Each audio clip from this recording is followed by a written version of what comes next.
अस्सलाम वालेकुम नाज़रीन, ग़ुबी न्यूज़ के साथ मैं हूं मोहम्मद अख्तर। सबसे पहले नजर डालते हैं सुर्खियों पर।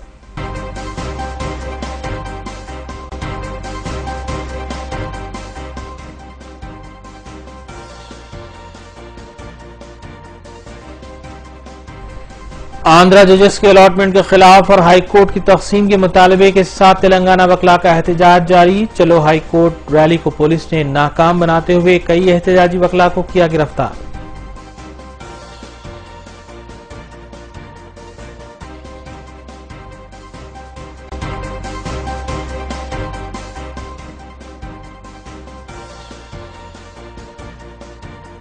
कौम मिल्लत के नौनिहालान को ज़ेर तालीम से आरास्ता करना ओवैसी ग्रुप ऑफ स्कूल्स का एन मकसद। कुरानदाजी तकरीब से कायद मजलिस अकबरुद्दीन ओवैसी का खिताब।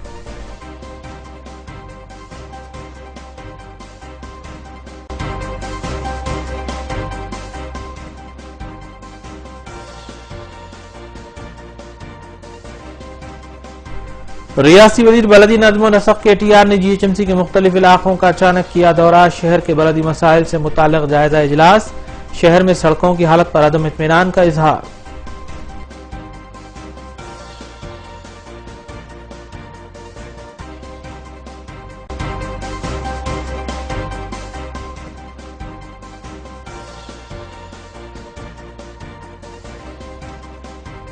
रियासत में कांग्रेस पार्टी को लगने वाले झटकों का सिलसिला जारी। रुकने पार्लिमान सुखेंद्र रेड्डी और विवेक ब्रदर्स का TRS में शामिल होने का ऐलान।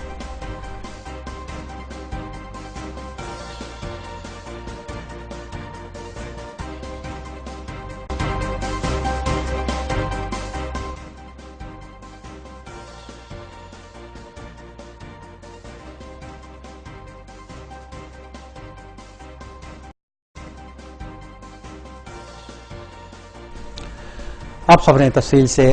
तेलंगाना वकला की जानिब से हाई कोर्ट की तकसीम और तहत की अदालतों में तेलंगाना से वाबस्ता जजों के तकर्रुरात का मुतालबा करते हुए वकला JSC की जानिब से एहतजाज जारी है। इस सिलसिले में 13 जून को भी अदालतों का बायकॉट करते हुए चलो हाई कोर्ट रैली का ऐलान किया गया था। ताहम हाई कोर्ट और क्रिमिनल कोर्ट के करीब से एहतजाजी वकला को हिरासत में लिया गया और मुख्तलिफ पुलिस स्टेशन मुंतकिल किया गया। Telangana high court advocates association की जानिब से धरने में शिद्दत पैदा की जा रही है। हाई कोर्ट से तकरीबन 164 वकला को फलकनुमा पुलिस स्टेशन मुंतकिल किया गया।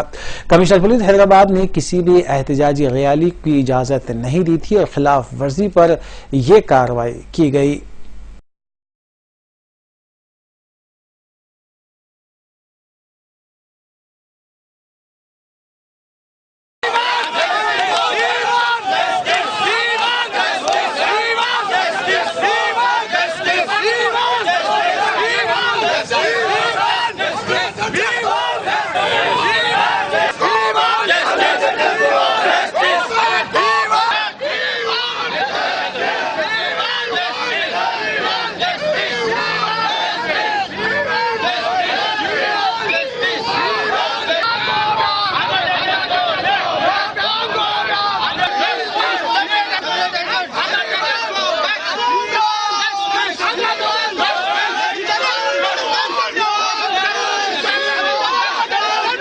To form a separate High Court to the Telangana state.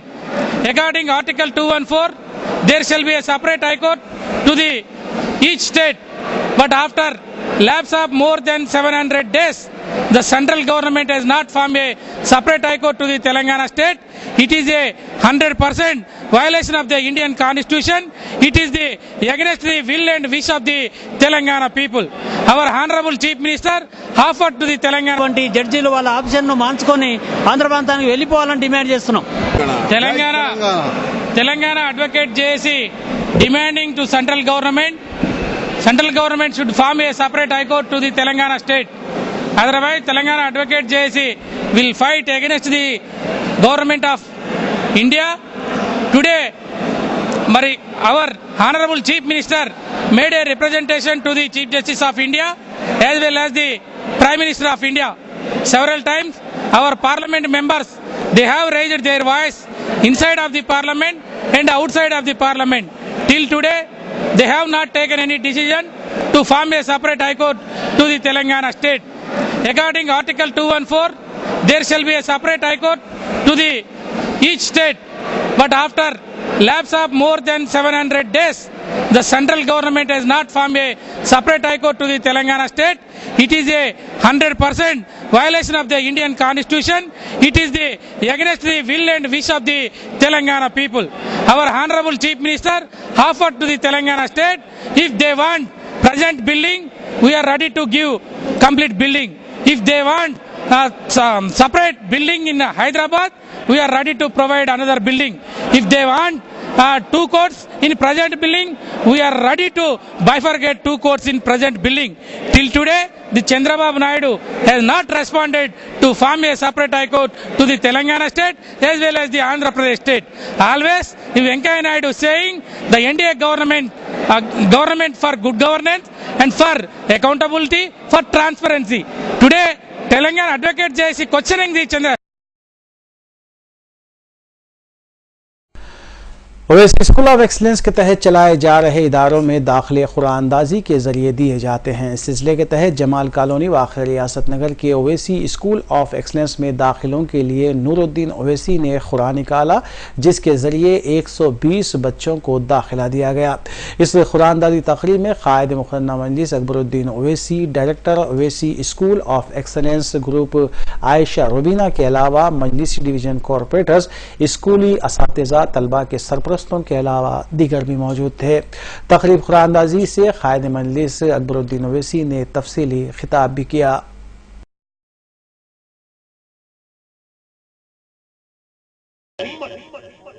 हमको शर्मिंदा होने की जरूरत नहीं। आज हमारी बहन, हमारी माँ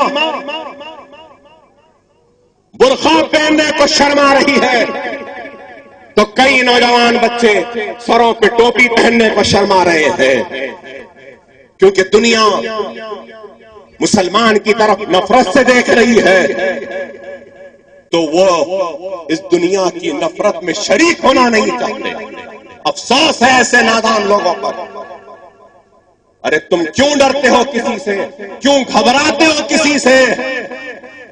दुनिया के साथ, दूसरों के साथ दौलत की ताकत होगी, टेक्नोलॉजी की ताकत होगी, बहुत बड़ी फौजों की ताकत होगी, लेकिन हमको उनसे घबराने की जरूरत नहीं है, क्योंकि हमारे साथ अल्लाह की ताकत है। हम अल्लाह के हबीब मोहम्मद मुस्तफा सल्लल्लाहु अलैहि वसल्लम की उम्मती हैं। हमारे पास कलमे की ताकत है, हमारे पास कुरान की ताकत है, हमारे पास रसूलुल्लाह की सुन्नत की ताकत है।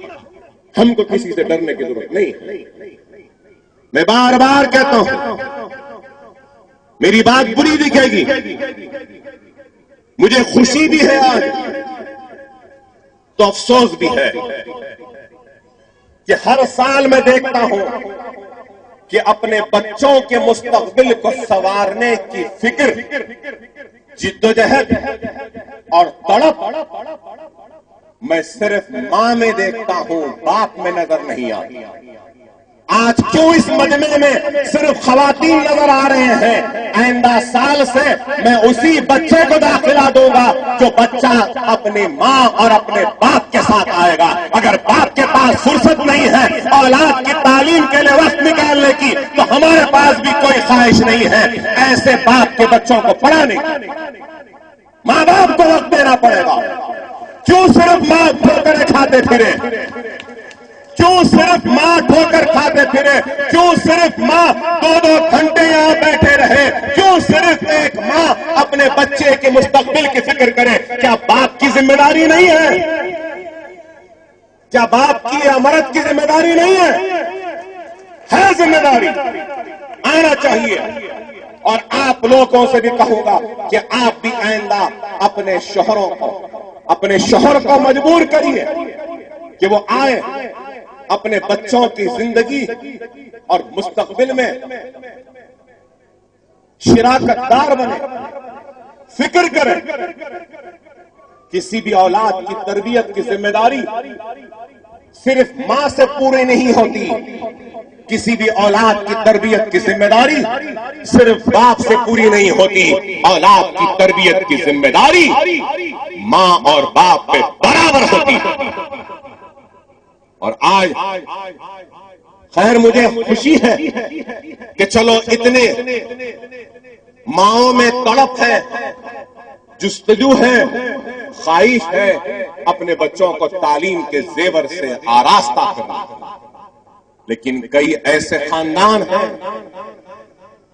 जो आज भी इल्म की तरफ रागिब नहीं हो रहे।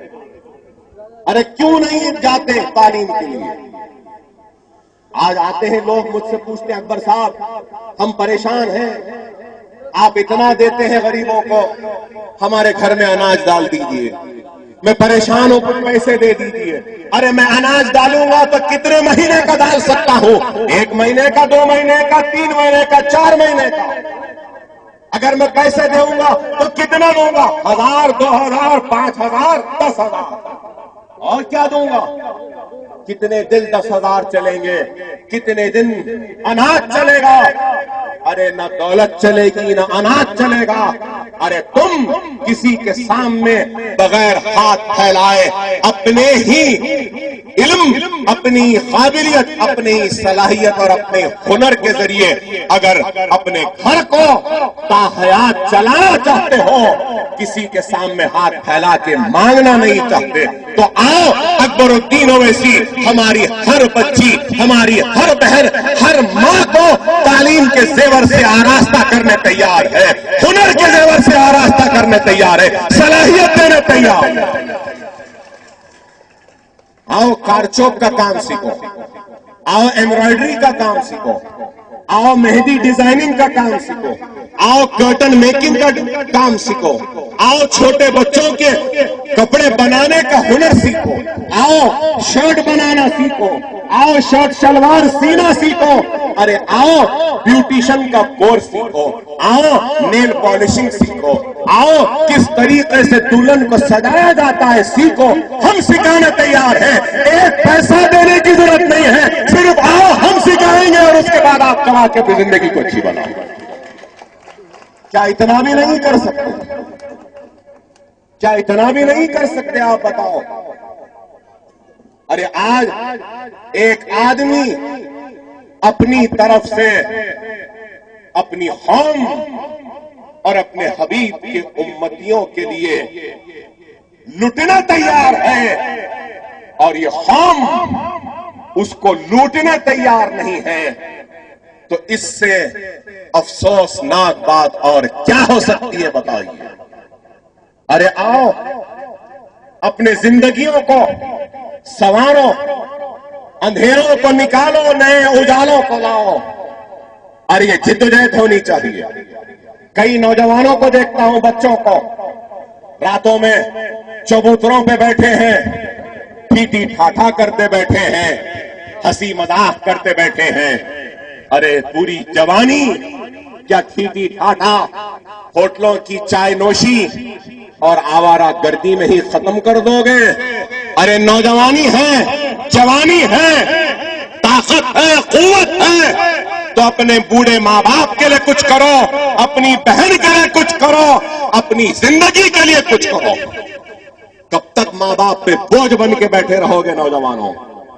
न सिर्फ यहां फूलबाग में नैक का सेंटर है, प्लम्बिंग का कोर्स करना चाहते हैं तो वो कोर्स कर सकते हैं, इलेक्ट्रिशियन का कोर्स वो कर सकते हैं, वो छोड़ो सिविल ड्राफ्टमैनशिप का कोर्स कर सकते हैं, सीने का कोर्स, कई कोर्सेज है नैक में, और 3 महीने का 6 महीने का कोर्स है। 3 महीने तक जाएंगे तो दोपहर का खाना भी दिया जाता है वहां पे। 3 महीने के कोर्स के बाद अगर स्विंग का कोर्स करे तो स्विंग मशीन दी जाती है, प्लम्बिंग का कोर्स करे तो प्लम्बिंग किट दी जाती है, इलेक्ट्रिकल किट दी जाती है। उसके बाद में 18,000 20,000 की नौकरी भी दी जाती है। चलो अगर फूलबाग दूर है तो यहीं पर है ना सेटविन का सेंटर। चंद्रायन गुट्टे में क्या नहीं है? सेटविन है, नैक है, ओएसी स्कूल ऑफ एक्सीलेंस है, सब कुछ है।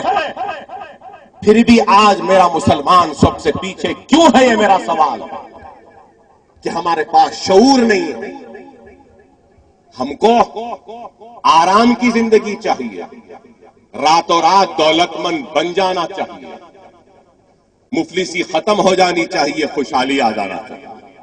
रातों रात कुछ नहीं होता, रातों रात कोई रईस नहीं बनता, रातों रात कोई अमीर नहीं बनता, रातों रात किसी की जिंदगी में तब्दीली नहीं आती। अरे पूरी जिंदगी लगाने के बाद, मेहनत के बाद इंसान की जिंदगी में तब्दीली आती। कई नस्ल खत्म हो जाते हैं, दो दो तीन तीन नस्ल की कुर्बानी के बाद तीसरे चौथे नस्ल को उसका अजर मिलता है। अगर आज मैं उम्र की इस हद में अगर आम का, जाम का, अनार का, जामुन का अगर पौधा लगा दूं तो शायद उस पौधे के आम खाने को मैं जिंदा न रहूं, शायद उस पौधे के जामुन को खाने के लिए मैं जिंदा न रहूं, शायद मैं अपनी जिंदगी में उस पौधे के जाम को ना खा सकूं। मैं न खाऊं कोई बात नहीं, लेकिन मेरे आने वाली नस्ल तो कैसे भी वो उस दरख्त का आम खाएगी, उस दरख्त का जाम खाएगी, उस पौधे का जामुन खाएगी ना, तो किसी ना किसी को तो उठ के करना होगा।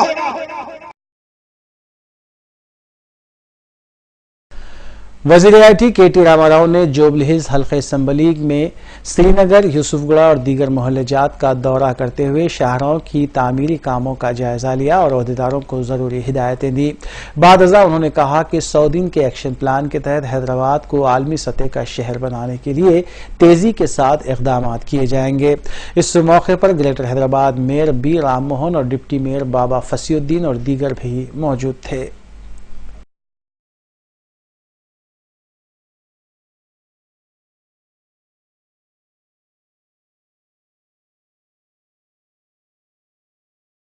रियासती वज़ीर बलदी नज़्म व नसक़ केटी रामाराव ने हैदराबाद में सड़कों की हालत पर अपने अदम एतमीनान का इजहार किया है। रियासती वज़ीर ने पीर की सुबह मेयर GHMC के Ram Mohan, deputy mayor Baba Fasiuddin, commissioner GHMC B Janardhan Reddy और दीगर अहदेदारों के हमरा अमीरपेट, श्रीनगर कॉलोनी, कृष्णा नगर, इंदिरा नगर, यूसुफगढ़, पंजागुट्टा और दीगर इलाक़ाजात का अचानक दौरा किया और आवाम को दरपेश मसाइल और सड़कों की हालत का जायजा लिया। रियासी वज़ीर ने सड़कों की खस्ता हालत पर नाराजगी जाहिर की। उन्होंने जेर जमीन केबल के कामों के सबब खोदी गई सड़कों की खराब हालत देखकर उस पर भी तशवीश की। GHMC और केबल बिछाने वालों में मुनासिब तालमेल न होने के सबब सड़कों की खस्ता हाली पर उन्होंने अहदेदारों पर बरहमी का इजहार किया। उन्होंने अहदेदारों को हिदायत दी कि शाम तक गढ़ों को पुर किया जाए। बादशाह केटीआर ने GHMC के दफ्तर में शहर के बर्दी मसाइल से मुताल्लिक़ जायजा इजलास भी मुनक़्क़िद किया। उन्होंने अहदेदारों से सवाल किया कि इन खुले गढ़ों में अगर स्कूली बच्चे गिर जाएं तो इसका जिम्मेदार कौन होगा। उन्होंने मीडिया से बात करते हुए कहा कि बैनुल-अक़वामी तर्ज के तौर पर शहरों की सड़कों को तरक्की देने की जरूरत है। उन्होंने बताया कि 16 जून को तमाम महकमेजात के अहदेदारों के लिए वर्कशॉप मुनक़्क़िद किया जाएगा। उन्होंने इस यकीन का इजहार किया कि शहर के तमाम महकमेजात को बेहतर तालमेल की जरूरत है।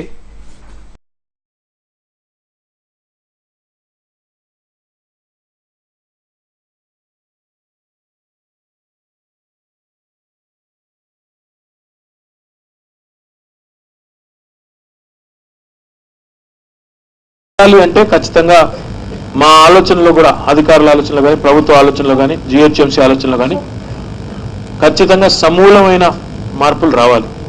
దానికి సంబంధించి 16వ తారీఖు నాడు మరి అన్ని ముఖ్యమైన విభాగాలు ఎవరైతే హైదరాబాద్లో పనిచేస్తా ఉన్నారో వారందరితో కలిసి ఒక వర్క్షాప్ నిర్వహిస్తా ఉన్నాం. మోస్ట్ లైక్లీ ఆస్కీలో కానీ మర్రి చెన్నారెడ్డి ఇన్స్టిట్యూట్లో కానీ దాన్ని నిర్వహిస్తాం. అందులో కొన్ని కీలకమైన నిర్ణయాలు తీసుకుంటాం. అవసరమైతే GHMC బైలాస్ అనండి లేదా ప్రస్తుతం మేము రోడ్ల నిర్వహణకు వినియోగిస్తున్న గైడ్ లైన్స్ కానివ్వండి మార్చడానికి కూడా వెనుకాడు. హైదరాబాద్ మహానగరంలో రోడ్లు ప్రపంచ స్థాయిలో ఉండాలి అంటే డెఫినెట్ గా కొంత విప్లవాత్మకమైన నిర్ణయాలు తీసుకోవడానికి, విప్లవాత్మకమైన మార్పులు తీసుకురావడానికి కూడా వెనుకాడబోమని చెప్పి ముందుగా మీకు మీ ద్వారా ప్రజలకు కూడా విజ్ఞప్తి చేస్తా ఉన్నాను. డెఫినెట్ గా ఇందాక నేను చెప్పినట్టు నేను కూడా సంతృప్తిగా లేను. ఈరోజు తిరిగితే చాలా స్పష్టంగా ప్రజల బాధలు కానీ ప్రజల ఇబ్బందులు కానీ స్పష్టంగా కనబడతా ఉన్నాయి. కాబట్టి I'm also not happy, I'm also not satisfied. రెండవది ప్రతి నెల జాయింట్ వర్కింగ్ గ్రూప్స్ ఏర్పాటు చేయాలి సమన్వయాన్ని పెంచేదానికి క్షేత్రస్థాయిలో అని చెప్పి ఇదివరకే ఆదేశాలు ఇచ్చి ఉన్నాం. అవి కొంతమేరకు అమలైనాయి, ఇంకొంతమేరకు కావాలి. జోనల్ స్థాయిలో సంపూర్ణంగా అమలవుతా ఉన్నాయి. మరి డీసీల స్థాయిలో, సర్కిల్ స్థాయిలో ఇంకా పూర్తి స్థాయిలో ఆ సమన్వయాన్ని సాధించలేకపోయాం. ఇంకా చేయాల్సిన పని చాలా ఉంది. అందులో ప్రధానంగా మన ట్రాన్స్కో కానీ ఇక్కడ మన ఎస్పీడీసీఎల్ సీఎండీ గారు కూడా ఉన్నారు. ఎనర్జీ డిపార్ట్మెంట్, ట్రాన్స్కో అనను నేను ఎస్పీడీసీఎల్ అను కానీ ఎనర్జీ డిపార్ట్మెంట్, ఎలక్ట్రిసిటీ డిపార్ట్మెంట్తో, అదే రకంగా వాటర్ వర్క్స్ డిపార్ట్మెంట్ హెచ్ఎండబ్ల్యూఎస్ఎస్పీతో, అదే రకంగా మన ఆర్ఎండ్బి డిపార్ట్మెంట్, అది నేషనల్ హైవేస్ కానీ ఆర్ఎండ్బి డిపార్ట్మెంట్ కానీ వారితో, వీరందరితో కూడా సమన్వయంతో పనిచేయాల్సిన బాధ్యత ఉంది. ఎందుకంటే వారే ముఖ్యంగా అదే రకంగా ప్రైవేట్ రంగానికి సంబంధించిన ఈ కేబుల్ సంస్థలు, టెలిఫోన్ సంస్థలు, వీటన్నిటితో కూడా సమన్వయంతో పనిచేయాల్సిన అవసరం ఉంది. ఈరోజు నేను శ్రీనగర్ కాలనీలో గమనించింది ఏంటంటే అక్కడ ట్రాన్స్కో వాళ్ళు అండర్ గ్రౌండ్ కేబులింగ్ కార్యక్రమం చేస్తూ ఉన్నారు. అనుకున్న సమయానికంటే ఎక్కువ సమయం వారు తీసుకుంటా ఉన్నారు. వారు తీసుకుని పూర్తి చేసి మాకు అప్పచెప్పే లోపల వర్షాకాలం వచ్చింది. మరి వర్షాకాలంలో రోడ్లు వేయలేం మళ్ళీ. కాబట్టి ఇప్పుడు అక్కడ ఇంకా కొన్ని రోజులు ప్రజలకు ఇబ్బందులు తప్పవు. అదే రకంగా ఇందాక నేను గాజుల రామారం నుంచి మనకి హైటెక్ సిటీ పోయే రోడ్డు, ఆ ఉషా ముల్లపొడి మీదుగా పోయే రోడ్డు చాలా కీలకమైన రోడ్డు. దాదాపు 3 నియోజకవర్గాలు. तेलंगाना कांग्रेस को आज उस वक्त जबरदस्त धक्का लगा जब कांग्रेस रुकने पार्लियामेंट सुखेंद्र रेड्डी, विवेक ब्रादर्स और रुकने असेंबली भास्कर ने कांग्रेस को खैराबाद कहते हुए 15 जून को टीआरएस में शमूलियत इख्तियार करने का ऐलान किया है। सुखेंद्र रेड्डी ने बताया कि वो रियासत और उनके जिले नलगुंडे की तरक्की के लिए टीआरएस में शमूलियत इख्तियार कर रहे हैं।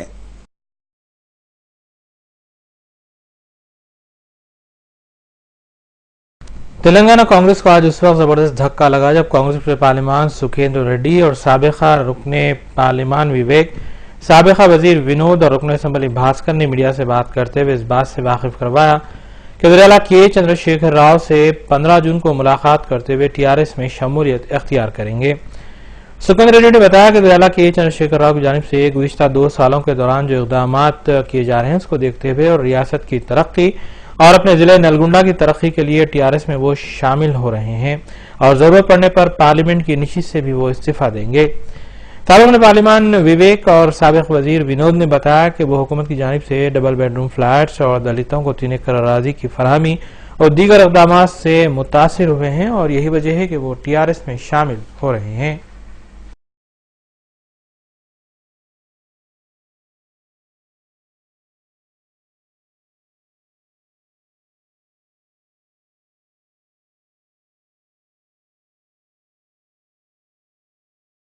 सीनियर कांग्रेस कायद वी हनुमंत राव ने कांग्रेस रुकने पार्लियामेंट सुखेंद्र रेड्डी पर बरहमी का इजहार करते हुए उनसे इस बात का मुतालबा किया कि वो टीआरएस में शामिल होने से कबल पार्लियामेंट की नशिस्त से इस्तीफा दे दें। उन्होंने कहा कि सुखेंद्र रेड्डी के चले जाने से जिले नलगुंडे में कांग्रेस पार्टी कमजोर नहीं होगी।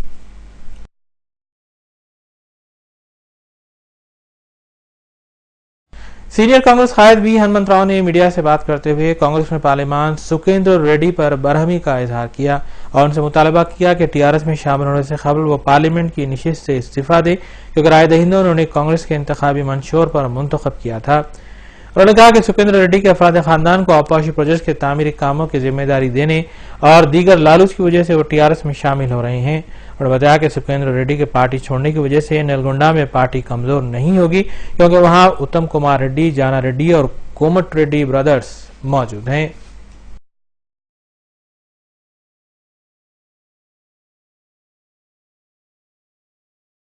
वज़ीर सेहत लक्ष्मण रेड्डी ने कलेक्टर्स और जिले रंगारेड्डी के अहदेदारों के साथ एक जायजा इजलास मुनक्किद करते हुए इस बात की हिदायत दी कि फौरी तौर पर मानसून के बाद जो बीमारियां फैलने का खदशा लाहक है उस पर काबू पाने के लिए इक़दाम किए जाएं।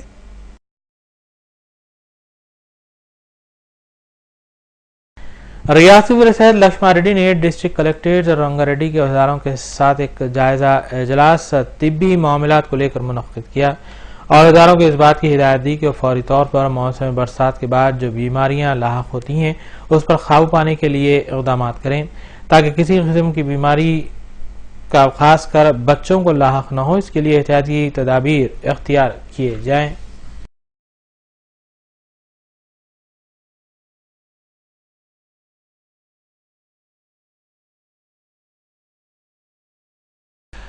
कम्युनिस्ट पार्टी ऑफ इंडिया के रुकन असम्बली रविंद्र नायक ने मीडिया से बात करते हुए कहा कि वो 15 जून को वजीर आला के चंद्रशेखर राव से मुलाकात करते हुए टीआरएस पार्टी में शमूलियत इख्तियार कर लेंगे। उन्होंने कहा कि वजीर आला ने गिरिजनों की फलाह व बहबूद के लिए कई इकदाम किए हैं। कम्युनिस्ट पार्टी ऑफ इंडिया के वाहिद रुकन असम्बली रविंद्र नायक ने मीडिया से बात करते हुए वाजे किया कि वो 15 जून को वजीर आला के चंद्रशेखर राव से मुलाकात करते हुए टीआरएस में शमूलियत इख्तियार करेंगे और कम्युनिस्ट पार्टी को खैराबाद कर देंगे। उन्होंने बताया कि वज़ीर आला की जानिब से देवरकुंडा प्रोजेक्ट और गिरिजनों के लिए कई इकदाम को देखते हुए और अपने जिले की तरक्की के लिए उन्होंने टीआरएस में शामिल होने का फैसला किया है। वक्फे के बाद दोबारा आपका खैर मकदम है।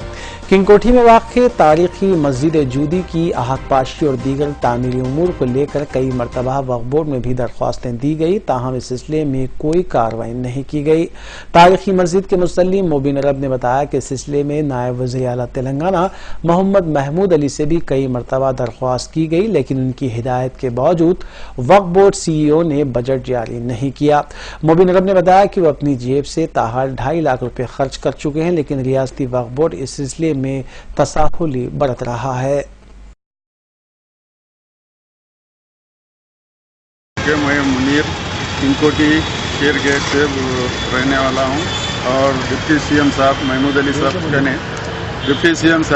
अली साहब के ने ये मस्जिद जूदी का प्रपोजल लेकर गया था रमज़ान से पहले चुन्ना और पानी के लिए।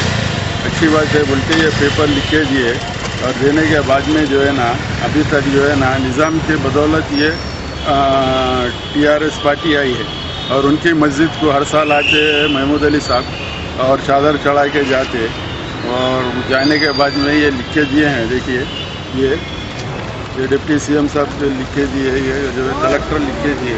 उसके बाद में हज हाउस के अंदर जो है ना आज 22 दिन से फिर रहा हूँ। अभी तक ये लिख के दिए चुन्ना पानी के लिए जो भी फंड है इसमें से आपको मिल जाएंगे बोल के। यहाँ पे आया चुन्ना पानी का फंड तो छोड़ दीजिए, यहाँ कोई बात करने तैयार नहीं है, जबकि डिप्टी CM साहब कलेक्टर साहब लिख के दिए। उसके बावजूद यहाँ का ये आलम है, तो ये फंड में से है नहीं है, हमको नहीं मालूम। लिख देते उन लोग, हाँ जब फंड आएगा हम आपको बोलेंगे। तो कब आता फंड? अगले रमज़ान को आता। कब आता ये बोल के मैं यहाँ हज ऑफिस को आ रहा हूँ 8 दिन से, लेकिन कुछ यहाँ पे रिप्लाई नहीं है। तो अब ये डिप्टी CM साहब का ये स्टैंप है, ये कलेक्टर साहब लिख के दिए, ये इन लोग रिसीव करे सो तारीख है। चुन्ना पानी आधा हुआ है, वो जो है ना कराने वाले हम ही हैं और आधा बाकी है। कितने पैसे लगाए? अब वो पैसे लगाए तो मेरे को पैसे भी मिलते नहीं, 2.5 लाख रुपए लगा दिया, हमामा वगैरह सब बना दिया। जबकि हज हाउस के साहब ये जिसके ने लेके गया उन्होंने खुदा के नमाज पढ़ के देख के सलाम दुआ करके निकल लिए। शहर में 13 जून से तालीमी इदारे खुल गए हैं और आज पहले दिन ही RTA हक्काम की तरफ से कई मुकामात पर स्कूली बसों की तलाशी ली गई, जहां बाज गाड़ियों को कवायद की खिलाफ वर्जी पर जब्त भी किया गया। शहर के मुख्तलिफ इलाकों में ऑटो ड्राइवर्स की तरफ से भी कवायद की खिलाफ वर्जी के वाकयात पेश आए हैं, जिनमें कई ऑटो ड्राइवर्स में गुंजाइश से ज्यादा ऑटो में ज्यादा बच्चों को बिठाए जाने के मनाजिर देखे गए। RTA हक्काम ने इंतबाह दिया कि कवायद की खिलाफ वर्जी करने पर सख्त कार्रवाई की जाएगी।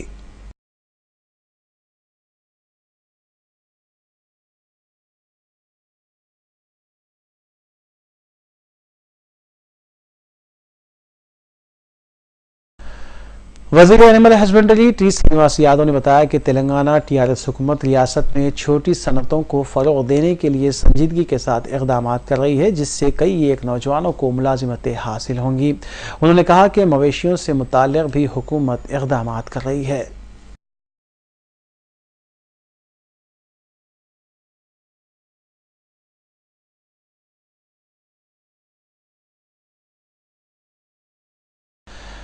सैफाबाद में वाक़ डायरेक्टर ऑफ स्कूल एजुकेशन के दफ्तर के रूबरू तेलंगाना स्टेट टीचर्स यूनियन से वाबस्ता जिम्मेदारान और असातिज़ा ने एहतजाजी धरना मुनज़्ज़म किया। एहतजाजी असातिज़ा का कहना है कि पिछले कई वर्षों से सरकारी उर्दू मदारिस की औक़ात का रमज़ान में तब्दील किए जाते हैं और हुक्मनामा जारी करते हुए 8 बजे ता 1 बजे दिन मुकर्रर किया जाता है, लेकिन जारिया साल डायरेक्टर जी किशन की हठधर्मी और मुख्तलिफ बहानों की वजह से ऐसा नहीं किया गया है। एहतजाजियों ने रियासती वज़ीर तालीम और आला ओहदेदारों से अपील की है कि इस सिलसिले में फौरी कार्रवाई की जाए।